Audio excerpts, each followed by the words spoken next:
അത് ഏക്കോട് ചോദിക്കല്ലേ, ഇങ്ങോട്ട് അല്ല. ഈ തെരഞ്ഞെടുപ്പിലെ കേന്ദ്ര സംസ്ഥാന സർക്കാരുകൾക്കെതിരായുള്ള ജനവികാരം ഈ തെരഞ്ഞെടുപ്പിലും പ്രതിഫലിക്കും. 2010 തദ്ദേശ സ്വയംഭരണ സ്ഥാപനങ്ങളിലേക്കുള്ള തെരഞ്ഞെടുപ്പിൽ ഈ തെരഞ്ഞെടുപ്പിൽ ഉണ്ടാവും എന്ന പ്രതീക്ഷയാണ് ഞങ്ങൾക്കുള്ളത്. ഈ ദിവസം തന്നെ യുഡിഎഫ് കൺവീനർ അതിജീവിതയെ മോശം പറയുന്നത് ശരിയാണോ? അത് അദ്ദേഹത്തിന്റെ വ്യക്തിപരമായ അഭിപ്രായമാണ്. ഞങ്ങളെ പാർട്ടിയും ഞങ്ങൾ ഒന്നടങ്കം അതിജീവിതയോടൊപ്പമാണ്.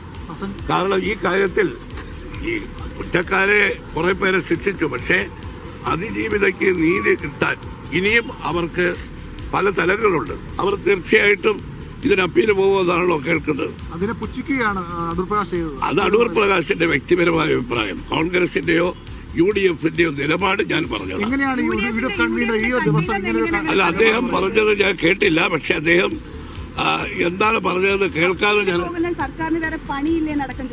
അതെ, അതെല്ലാം ഞാൻ പറഞ്ഞില്ലേ. അതൊന്നും പ്രതിപക്ഷ നേതാവ് പറഞ്ഞിട്ടുണ്ടല്ലോ. പ്രതിപക്ഷ നേതാവല്ലേ UDFന്റെ chairman? UDFന്റെ chairman അദ്ദേഹമല്ലേ?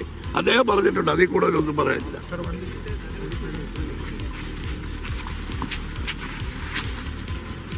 Yes, AK ആന്റണിയും MM ഹസനുമാണ് പ്രതികരണങ്ങൾ നടത്തിയത്. ഞാൻ ജോസിയിലേക്ക് തന്നെ